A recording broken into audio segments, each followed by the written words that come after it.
नमस्कार साथियों, मैं मनीष कुमार। आप देख रहे हैं जन प्रकाश टेलीविज़न। साथियों, आज हम आपको ओबीसी वर्ग के बारे में बताने जा रहे हैं। साथियों, ओबीसी आरक्षण जो है वो केंद्र सरकार की सरकारी नौकरी और विश्वविद्यालय कॉलेज में लागू है। साथियों, ओबीसी एसेंशियल कैटेगरी जो 8 लाख तक की इनकम अर्न करते हैं प्रतिवर्ष जो परिवार, उनके लिए है। यह 27% आरक्षण दिया जाता है। साथियों, भारत में 28 राज्य और 8 केंद्र शासित राज्य है। तो प्रत्येक राज्य में अलग अलग तरह से ओबीसी आरक्षण लागू है। लगभग प्रत्येक राज्य में 45%, 65% और 75% ओबीसी जनसंख्या निवास करते हैं। तो इसके हिसाब से प्रत्येक राज्य में ओबीसी बहुसंख्यक है। तो साथियों, ओबीसी वर्ग के लिए जो भी रिजर्वेशन मिलता है वह पर्याप्त नहीं है, क्योंकि इसकी जनसंख्या बहुत ज़्यादा है, इसमें बहुत ज़्यादा कैंडिडेट हैं और इनकी आरक्षण बहुत कम है, मात्र 27%। और जो ईडब्ल्यूएस वाले कोटे वाले हैं, इनकी जनसंख्या 15 से 20% के आसपास ही पूरे भारत के प्रत्येक राज्यों में निवास करते हैं। बहुत राज्य तो ऐसे हैं जहां 15% भी नहीं है। तो साथियों, इनको 10% ईडब्ल्यूएस आरक्षण 2019 में मोदी सरकार द्वारा दिया गया है।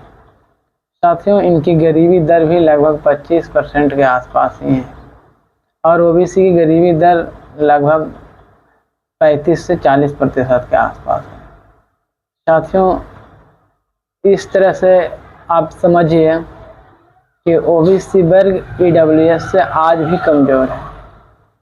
तो ईडब्ल्यूएस वाले को 10% मिला और जनरल आरक्षण से जो 50% ओपन कोटा होता है, उसमें भी ईडब्ल्यूएस वाले ही मैक्सिमम घुस रहे हैं।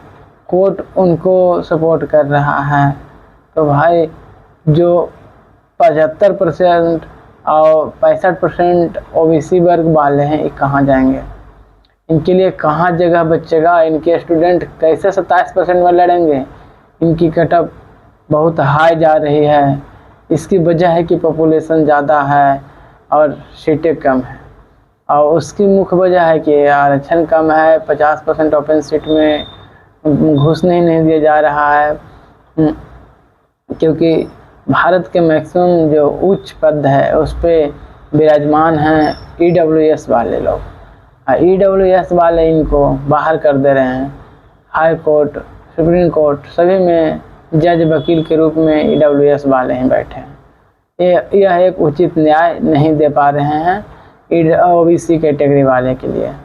ओबीसी वर्ग वाले को कोर्ट, हाई कोर्ट में जज वकील बनने के लिए सुप्रीम कोर्ट तक में, उसके लिए एक सिस्टम बना लिए हैं, कॉलेजियम सिस्टम, और इससे उनको जाने से वंचित कर देते हैं और अपने ही हमेशा बने रहते हैं पिछले 79 वर्षों से, 80 वर्षों से।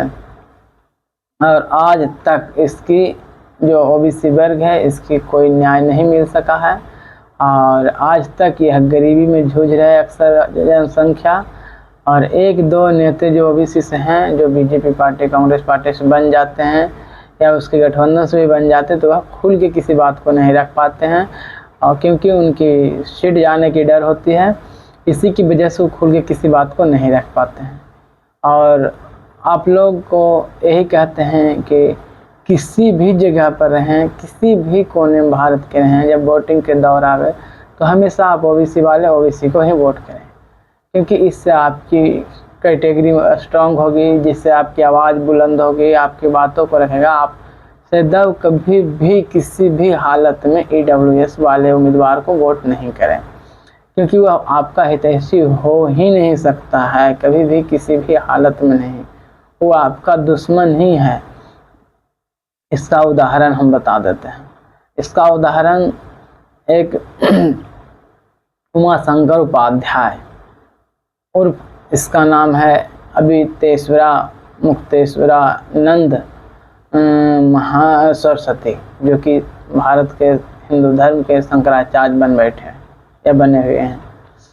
तो वो बोलते हैं कि संविधान बांट के रखा है देश को आरक्षण के नाम पे, ठीक है, और धर्म देश को नहीं बांटता है। कैसे? तो हम ब्राह्मण हैं, क्षत्रिय हैं, शूद्र हैं, वैश्य हैं, सारे वर्ण के लोग बराबर हैं। तो इनसे किसी ने सवाल भी पूछा, क्या आप जो शूद्र मानते हैं उसको आप ब्राह्मण की पूजा कराने की दर्जा दीजिएगा? क्या आप अपनी जगह पर उसको कभी विराजमान होने की मौका दीजिएगा? तो उन्होंने कहता है नहीं। तो ये कौन सी बराबरी भाई?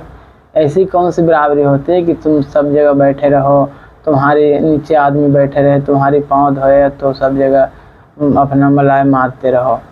तो इस तरह से ओबीसी को अपने नीचे दबाने की कोशिश है, या ओबीसी को हथकंडा है दबाने के लिए। आप इस सब को तोड़ ताड़ के साइड करें, इस सब को चप्पल जूता से हक दे जहाँ नज़र पड़े वहाँ। इस सब को कभी भी प्रणाम पाती स्वीकार ये सब कुछ भी न करें, और इस सब को कुटाइया करें खुल के एकदम, कोई बेधड़क कोई भी बोले उसको कूटें जिसका सपोर्ट में हो। तो इसलिए हम कहना यही चाहते हैं कि आप लोग बिंदास होकर, बेधड़क होकर ओबीसी उम्मीदवार को ही वोट करें, क्योंकि यही आपका हितैषी हो सकता है। जब मंडल आयोग आया तभी ओबीसी वो जनता दल के सपोर्ट से 1993 में लागू हो सका। जो भी आज 27% आरक्षण नहीं देता है सेंट्रल वैकेंसी में, आप हर वैकेंसी को देखेंगे तब 20%, 22%, 18% ऐसे दगा के रखता है। और बहुत सारा सेक्टर में तो वैकेंसी देता ही नहीं रिजर्वेशन। जैसे कि आप यूनिवर्सिटी को प्रोफेसर को देखिएगा तो वहाँ पर ही ओबीसी के कोई कैंडिडेट मिलेगा ही नहीं, तो वो रिजर्वेशन कहाँ लागू है भाई? कोर्ट में जाइएगा तो है ही नहीं। तो हर जगह इसी तरह से गुलामी बना लिया है। आर्मी को देखिएगा, चीफ आर्मी हो गया, चाहे अदर कोई सेनाधिकारी हो गए, किसी में भी दो जाति के अलावा नहीं कोई मिलेगा आपको। सिर्फ ब्राह्मण राजपूत ही नज़र आएगा और तीसरा कोई नहीं नज़र आएगा आपको। हर जगह इसी तरह से गुलाम बना लिया है देश को।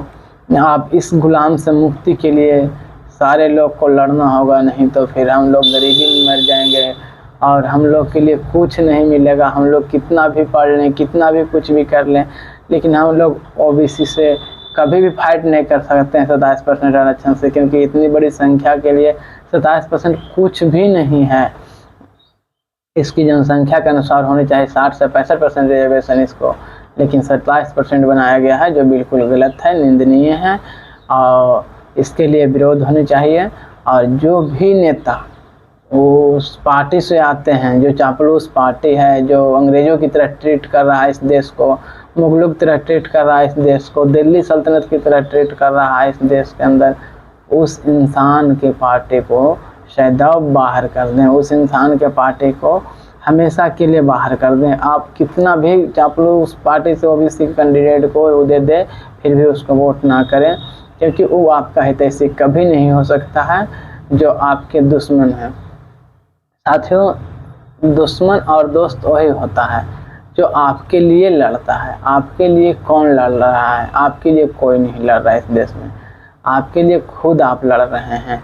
आप हमेशा अपने लिए लड़ते हैं। कहीं वैकेंसी निकलता है, बिहार में इतना निकला, सेंटर में निकला, तो इस वैकेंसी को भरते हैं अपने पैसे से, अपने पैसे से किताब लाते हैं, अपने पैसे से तैयारी करते हैं, क्लास लेके अपने पैसे से एग्ज़ाम जाकर देते हैं। फिर भी आपके साथ इस तरह के अन्याय हो रहा है कि हम लोग के साथ सबको कि ये रिजल्ट नहीं हो रहा है। 40 नंबर वाले AWS को हो जा रहा है, 45 नंबर वाले ओबीसी लटके रह जा रहे हैं, 50 नंबर ला के जनरल वाले को हो जा रहा है, और 55 नंबर ला के ओबीसी वाले लटकल हैं। इसका सिंपल सा उदाहरण है एक मध्य प्रदेश का, जहाँ पर ही कि एक उम्मीदवार ओबीसी से उम्र की छूट ले रखा था।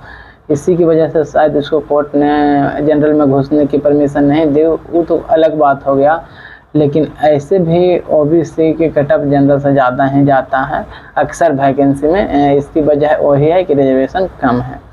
आप लोग मिलकर इसकी आवाज़ को सोशल मीडिया प्लेटफॉर्म हो या फिर धरातल पर हो या फिर लीडरशिप में हो, कहीं भी इस बात को मजबूत से रखें और इसके लिए लड़ें ताकि हमारे 65% रिजर्वेशन हो सके या फिर हमारी सोसाइटी स्ट्रांग हो सके या ओपन में जाने की इजाज़त दिया जाए सबको। इस तरह से हम लोग को कल्याण हो सकता है, सरकारी नौकरी लग सकती है, नहीं तो फिर गरीबी में, घोर गरीबी में मरते रहिएगा। कोई नहीं कहीं देखने वाला, नेता कभी किसी का हितैषी होता ही नहीं है, वो गरीबों का दरवाज़ा पर जाता ही नहीं है, गरीबों से बात करता ही नहीं है। तो आप वैसा इंसान से बचें, वैसे इंसान को वोटिंग करें ही नहीं, चाहे वो अपना जाति के हो, चाहे वो अपना धर्म के हो, चाहे वो अपना कैटेगरी के हो, चाहे वो किसी भी परिवार से ही क्यों ना हो, वैसे इंसान को वोट नहीं करें। वोट वैसा इंसान को करें जो आपके लिए लड़े, जो आपके लिए रहे, जो आपके बात की सोचे, जो आपके लिए हमेशा खड़ा रहे। तब सही रहेगा, हम लोग आप लोग का कल्याण होगा। जय हिंद, जय भारत।